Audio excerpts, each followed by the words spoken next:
आयुष्यभर दैवताची पूजा आम्ही करत साहेब, तुम्ही दिलगिरी व्यक्त करताय पण किरण पावसकर करत नाहीये. किंवा चुकीचं काय बोललं असेल तर त्याबद्दल मी स्वतः दिलगिरी व्यक्त करतो आणि तुम्ही दिलगिरी व्यक्त करताय. भूमिका स्पष्ट केली. तुम्ही दिलगिरी व्यक्त करताय पण त्यांनी अजून काही भूमिका देखिए, आप गलत फहमी मत कीजिए। उन्होंने अगर प्रेस कॉन्फ्रेंस किया तो हमारे मुख्य नेता एकनाथ शिंदे साहब के कहने पे ही उन्होंने प्रेस कॉन्फ्रेंस किया है और उनको पता है कि शिवसेना प्रमुख आदरणीय बाला साहब ठाकरे जी शिंदे साहब की भी दैवत है, हमारे सभी शिवसैनिकों की वो दैवत है और किरण पावसकर की भी दैवत है। साहेब संजय राऊत राजीनामा मागतात राहुल नार्वेकरांचा. हळूहळू एक प्रश्न आहे. असंच बोललं जातं दिल्लीतून असं त्यांनी वक्तव्य केलेलं आहे. ज्या शिवसेनेला त्यानंतर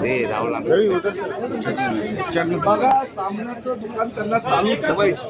त्यांना जर हे सामन्याचं दुकान चालू ठेवण्यासाठी ज्या पद्धतीने शिव्यांच्या लाखोने वाहतात, लोकांची भाषा करतात, या बॉम्बची भाषा करतात, कदाचित भविष्यामध्ये ट्रम्पकडनं ते अजूनही काही प्रशिक्षण घेतील आणि त्या माध्यमातून जसं काही इराण आणि अमेरिकेचं युद्ध चालू होतं तशा पद्धतीच्या ज्या भाषाशैली चालू होत्या दोन्ही देशांमध्ये, ती भाषाशैली कदाचित संजय राऊतांच्या पोटांच्या भविष्यामध्ये आली तर ते वावगं वाटायला नको. आणि त्यामुळे त्यांचं जे सामन्याचं विधान आहे ते चालू ठेवण्यासाठी ते हा तरा वापरतात. आशा भोसले यांचा शोकप्रस्ताव मांडत असताना ज्या काही घडामोडी सभागृहात घडल्या मराठीच्या मुद्द्यावर